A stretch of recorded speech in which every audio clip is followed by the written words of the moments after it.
torcedores corintianos sofreu um acidente em Itatiba, no Espírito Santo, na madrugada de hoje. O grupo tinha assistido ao jogo em Belo Horizonte e voltava para casa, mas o veículo se chocou de frente com um ônibus. Infelizmente, 3 torcedores morreram. Há ainda 10 pessoas feridas. O clube lamentou em nota o acidente e a gente também aqui presta nossa solidariedade a todos os amigos e familiares também, tá bom? Bom, a gente segue por aqui com as imagens do jogo do Corinthians contra o Cruzeiro. Vamos assistir como foi. Tá aí, ó. Mas para um pouquinho o que você tá... Terrível derrota do Corinthians, Salazar, começando com você. As considerações aí, né? Não, terrível mesmo, como você disse, mas extremamente previsível. Eu discordo completamente do Rafael Larúcia, né? Rafael Larúcia, que não tem culpa de absolutamente nada, mas quando ele vem para coletivo, o que falta para o Corinthians é tempo.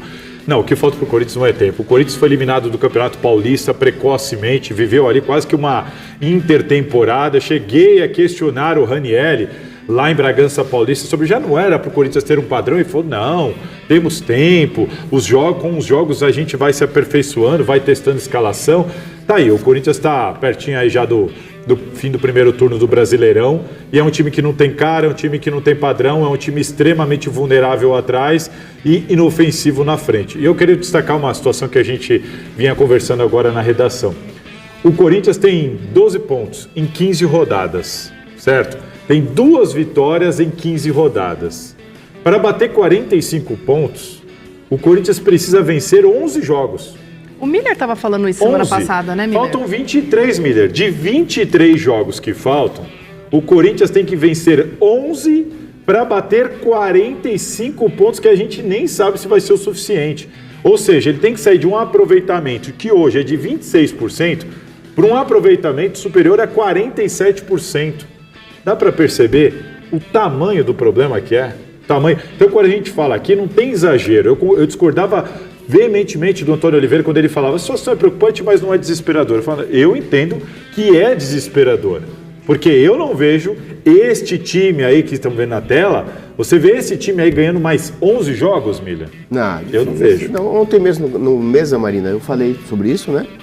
Que ganhar 10, 11 jogos no segundo turno, até porque o Corinthians não só tem que ganhar, tem que torcer para um tropeço dos seus concorrentes. E fica mais difícil, né? O Grêmio tem 2 jogos a menos, por exemplo, que está ali, semana que vem, quando a gente joga com o Grêmio. Então, acho que o Corinthians não tem time, e muito menos treinador.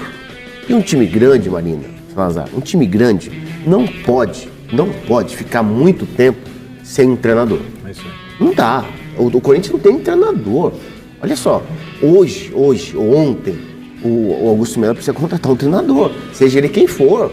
Não tem jeito de ficar dessa maneira. Uma semana já, né? A gente vai falar depois sobre essa busca claro e tal, mas... É claro que o Corinthians, no começo da temporada, em janeiro, no Paulistão, quando fez todas essas contratações, eu falei no Mesa Redonda, o Corinthians só contratou jogador meia boca. Um jogador mediano, em outras palavras, entendeu? E a prova é isso. Outro dia eu estava conversando com um amigo meu, não posso falar o nome, ele disse assim, Miller, o Garro, ele vai, é uma gira de bola, né? Ele vai roubar com esse gol que ele fez contra o Vitória até o final do ano. Porque um meia que custou, fazer 2 gols em mais 20 jogos, 30 jogos que seja, entre Paulistão, Sul-Americano, etc., é muito pouco, Marina. Então eu acho que o time do Corinthians é um time mediano. É bem verdade que contratou um bom jogador, o Atlético Paranaense, mas não é a solução. Ele é bom. Verdade, mas não é a solução. A gente precisa de umas 5, 6 contratações de peso. Tem dinheiro para isso? Não. Já sabe muito bem, melhor que eu. Não. Então, acho que o princípio é esse. Contrata-se um treinador urgente, e dificilmente ele dará jeito na equipe. Claro, vai ser um treinador para tirar o Corinthians, salvar o time do rebaixamento. Porque acho que nem Sul-Americano dá para pegar. Ó, gente, e ainda, depois do jogo, depois dessa derrota, um torcedor do Cruzeiro acusou o presidente do Corinthians, Augusto Melo, de agressão. Nas imagens que você vai começar a ver agora, ó, você vê o momento em que o dirigente toca o rosto do torcedor em uma área interna do Mineirão. Tá vendo aí? Ó. Essas são as imagens, então, ali dessa parte interna, que aparenta agora, ter a esquerda, Augusto tocado Melo, ali a mão direita dele, aparenta ter tocado, então, o rosto desse torcedor, né? A gente vai assistir agora o que disse o torcedor do Cruzeiro depois dessa suposta agressão. Pode rodar. Presenciando o jogo de hoje, é o lugar que eu geralmente fico. No final do jogo, meu filho, de 8 anos, que estava comigo, pediu para eu comprar um suco para ele. Eu me dirigi aos bares que ficam atrás dos camarotes.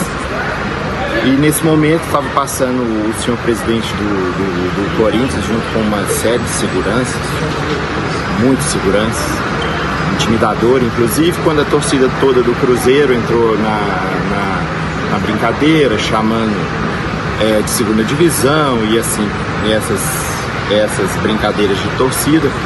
E eu falei que ele seria o presidente que rebaixaria o Corinthians. Ele se dirigiu a mim muito nervoso e me agrediu. E na frente do meu filho, que presenciou tudo, ficou muito triste. Eu não revidei, mas depois eu fiquei um pouquinho nervoso e falei que eu prestaria queixa, não por querer ganhar alguma coisa, não preciso disso, eu tenho minha profissão e tudo, mas que essas pessoas entendam que elas não podem fazer o que querem. Eles têm que respeitar crianças, têm que respeitar as pessoas que estão ali. O Corinthians se pronunciou ontem por meio de uma nota oficial. A gente vai ler agora, então, abre aspas. Neste domingo, o presidente do Corinthians, Augusto Melo, foi hostilizado por torcedores do Cruzeiro na saída do camarote do estádio do Mineirão. Após uma discussão, a equipe de segurança do clube interviu para proteger o presidente e os outros membros da diretoria e staff, afastando alguns cruzeirenses mais exaltados. Fecha aspas. Bom, quero saber do Miller, né, Miller? O que você acha dessa situação, independentemente se foi uma agressão de fato, se foi encostou no rosto, o que você acha disso? Olha, Marina Salazar, as provocações, elas sempre existiram e sempre existirão. Isso é, no estádio de futebol, qualquer presidente do Flamengo, do São Paulo, etc., eles vão ser vaiados, xingados pelo torcedor adversário. Isso é normal. É do jogo. Exatamente. Não tem jeito de ser diferente. Não vai mudar, né? Disse ontem e repito, quando se agride, você perde totalmente a razão. Então, para mim, o presidente foi muito mal em agredir o torcedor do Cruzeiro. Eu acho assim, cara, o que o Augusto tem que entender, o cargo que ele ocupa, ele é presidente do Esporte Clube Corinthians Paulista. Ele é presidente do Corinthians. Ele precisa se comportar como tal, ele precisa ter postura e ele precisa ter capacidade, tanto técnica quanto psicológica, para exercer essa função e estar preparado, por exemplo, para passar por situações como essa, de você estar mal, o time perdendo, você está na casa do adversário, você vai passar no meio da torcida, os caras vão provocar, vão brincar, vão tirar sarro, e você tem que ter a condição de absorver. Não dá para o presidente do Corinthians, e aí não é o Augusto Melo, é o presidente do Corinthians, ir lá querer tirar satisfação, parar para bater boca com o torcedor, e aí encostar não me interessa se foi forte, se foi fraco, se era um soco, se era um tapa. Não estou aqui para medir intensidade de nada. O ato é um absurdo. O ato é um absurdo. Não dá para o presidente do Corinthians colocar o nome da instituição de novo numa delegacia de polícia, de novo o Corinthians virando assunto. E falando em delegacia, quais são o que aconteceu depois disso aí, Salazar? O delegado Guilherme Santos deu uma entrevista ainda no Mineirão e explicou o seguinte, que a polícia foi até o vestiário, né, primeiro ela queria ouvir o presidente, ouviu a suposta vítima e queria ouvir o presidente. E foi informada que o presidente já havia deixado o estádio. Não, ele já deixou o estádio. E aí, o que o delegado fez? O delegado falou, então nós vamos colher as imagens, que são essas que vocês assistiram agora, vamos colher as imagens, ouvir a vítima. E o delegado pediu, até pulei uma parte aqui, a vítima fez o exame de corpo de delito, e o delegado pediu para que o clube nomeasse ali um representante para ir ali até a delegacia dentro do estádio, para oficialmente explicar que o presidente não estava mais lá e tudo mais, né? E agora a justiça deve chamar o presidente para ser ouvido. Ele falou até, de repente, como é que ele fala aqui? A presença, né? Avalia, se pede uma precatória para São Paulo. Precatória é o presidente aqui em São Paulo ser ouvido sobre esse caso. Quem que mandaram para fazer isso? E aí gerou uma grande polêmica, né? Porque quem foi lá representar o presidente do Corinthians tinha que ser um representante do clube. E o delegado disse, eles enviaram um representante do clube. E aí os nossos colegas da imprensa flagraram ali quem foi o representante do clube. Vamos dar uma olhada? Vamos ver.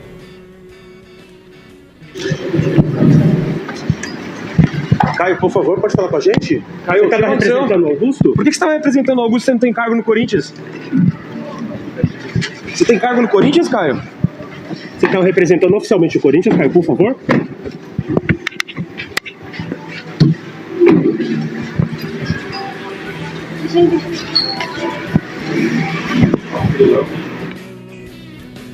Esse assunto do Caio já foi abordado na entrevista do Rubão aqui no Mesa Redonda. Então vamos recordar rapidinho? O que é o Caio do Vale? É um cara que está lá no departamento Aí de você futebol. tem que perguntar pro presidente. Não, você estava lá. Não, mas ele não tem cargo lá, futebol. O que ele fazia no dia a dia, então? Aí é pergunta de 1 milhão. É cargo remunerado? Não tenho a menor ideia. Tem coisas que eu acho No que futebol ele não tá. Mas ele está sempre no CT com o time tá no no CT, ônibus, no gente, jogo. Então, mas... Tá aí, a gente já vai falar sobre isso, tá? Empreender é um grande desafio, né? Trouxe aí que você falou do representante, a gente tem também a entrevista. Marina, aí é aquela situação, né? O Augusto, aí não sou eu, não é o Miller, né? Quem falou isso foi o Augusto, né? Amigos da porta para fora, do lado de dentro, só pessoas técnicas. Por que eu estou falando isso? Porque o Caio do Vale é um amigo do Augusto Melo, tá? Peraí, então ele não tem cargo? Então, calma, eu vou explicar. Tá. É porque assim, ele é um amigo porque ele já tinha uma relação com o Augusto Melo antes do Augusto se tornar presidente do Corinthians. Eles têm negócios juntos, inclusive lá na Arena Tatuapé e tudo mais, uma espécie de sócio. Um amigo conhecido, sócio, enfim, um cara que o Augusto já tinha relação antes de ser presidente do Corinthians. O Caio do Vale nunca se escondeu, ele está sempre no CT, sempre nos jogos, viaja junto com a delegação, com o ônibus do time e tudo mais, participou ali de várias negociações, inclusive eu já consultei o Caio para algumas coisas, só que fica aquela questão que eu perguntei ali para o Rubão. Mas vem cá, o que o Caio é? Qual que é o cargo dele, né? Eu perguntei, vou falar cronologicamente, eu perguntei para o presidente Augusto Melo, numa reunião com os jornalistas lá dentro da sala da presidência, qual é o cargo do Caio? E ele me respondeu, o Caio é o meu scouting. Eu achei estranho. Scouting, tudo bem, mas foi a resposta do presidente na frente de 20 jornalistas. Ele te respondeu isso? Respondeu isso. Aí eu perguntei para o Rubão. O Rubão disse, essa é a pergunta do milhão.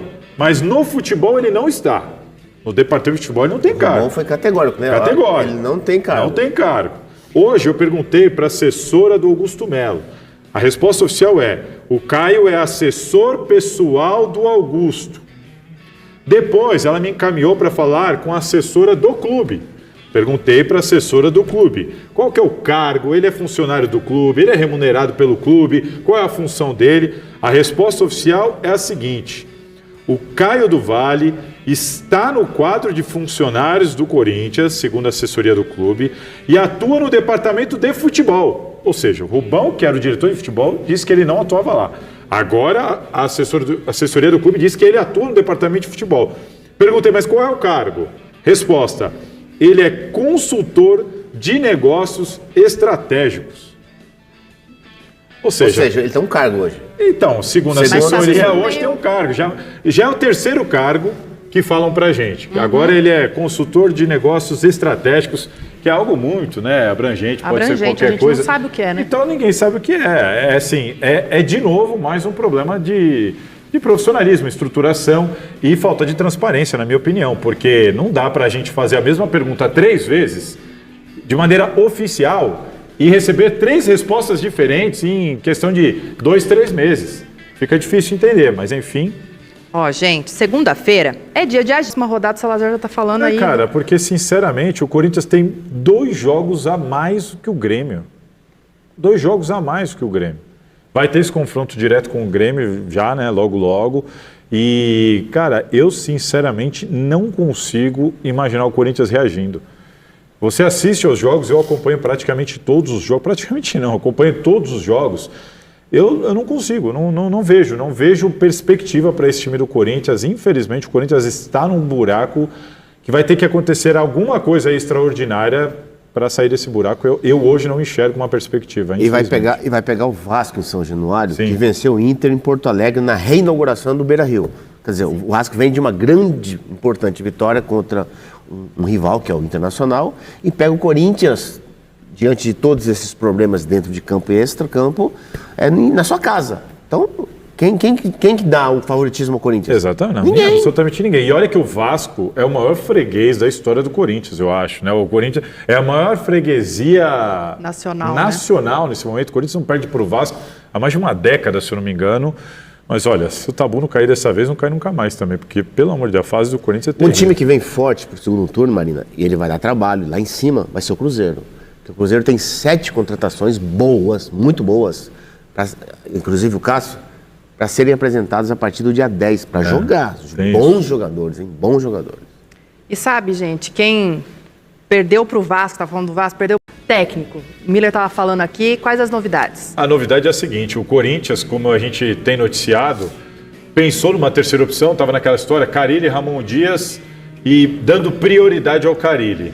Chegou o momento que o Carille acenou com uma possibilidade de vir mesmo. O Carille se interessou. Só que o Corinthians monitorou a repercussão de tudo isso, né? Redes sociais, influencers, torcida e tudo mais. E a repercussão não foi boa, né? Teve até um movimento ali de Carille não e tudo mais. Não teve, o nome do Carille não foi o nome que inspirou muitos elogios, né? Na imprensa, na rede social, enfim, no geral. Isso deixou a diretoria do Corinthians com o pé atrás e por causa disso o Ramon Dias passou a ser o plano A. O que dá pra gente falar é, diante da repercussão negativa para cima do Carille, além da necessidade de se pagar uma multa, um terceiro nome, a inviabilidade de um terceiro nome, a ausência de tempo, o Corinthians tem pressa também para iniciar uma nova busca com um novo nome, o Corinthians focou suas concentrações nas últimas horas, nos últimos 2 dias para cima do Emiliano Dias, do Ramon Dias, perdão. E a última informação que chegou agora há pouco é que o Ramon Dias já treinará o time na quinta-feira.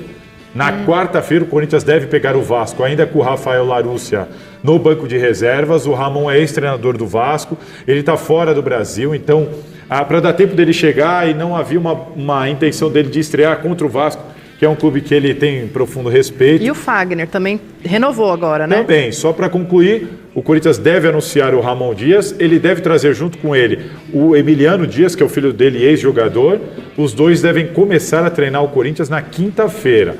E devem começar a treinar o Fagner. O Fagner está em finalzinho de recuperação aí, deve ficar à disposição muito em breve, talvez já no final de semana. A gente tem que aguardar mais um pouco para ver como é que está o andamento. Mas hoje o Corinthians anunciou a renovação do contrato do Fagner. E qualquer por informação... duas temporadas. Duas. É isso, gente. Ele tem 35 anos de idade. Quiserem ver mais coisas aí, gazetesportiva.com. Corinthians avança pela contratação do técnico argentino Ramon Dias.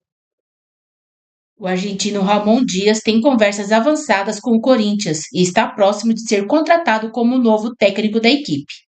As partes discutem os últimos detalhes para que ele seja anunciado como substituto de Antônio Oliveira, demitido na última terça-feira. Aos 64 anos, Ramon Dias está desempregado desde abril, quando deixou o Vasco e passava férias na Europa. A tendência é que nesta quarta-feira, contra o Vasco, o Corinthians siga sob o comando do técnico interino Rafael Larúcia. A primeira opção corintiana para comandar a equipe era Fábio Carille. Embora venha tendo desentendimentos com o Santos, o técnico conversou com a diretoria do clube e concordou em permanecer na Vila Belmiro. Ramon Dias fez história na Argentina, sendo um dos treinadores mais vencedores do país. Pelo River, foi 6 vezes campeão argentino, além de ter conquistado a Libertadores e a Supercopa. Também conquistou um título nacional com o São Lourenço. Antes de salvar o Vasco do rebaixamento em 2023, ele estava no Al Hilal da Arábia Saudita, clube que também defendeu entre 2016 e 2018. Como jogador, Ramon foi atacante e disputou a Copa do Mundo de 1982 pela Argentina. Embora tenha deixado São Januário há mais de 2 meses, Ramon Dias ainda está vinculado ao Vasco. O imbróglio se dá por causa das versões opostas das duas partes. O Vasco considera que Ramon e seu filho Emiliano Dias pediram demissão, e o treinador garante que foi demitido. Para se cercar, o jurídico do Vasco pegou depoimentos de jogadores e funcionários que presenciaram o que o clube entende como pedido de demissão de Ramon, logo após a derrota por 4-0 para o Criciúma. Já foi realizada a rescisão trabalhista por parte do clube, já registrada no site do governo. Esse processo não exige assinatura do empregado. O que ainda não foi finalizado é a rescisão federativa. Por isso, o nome de Ramon ainda consta como técnico do Vasco no sistema da CBF. Para ela ser registrada, é necessária a assinatura do treinador. Só depois disso ele poderá ser inscrito pelo Corinthians.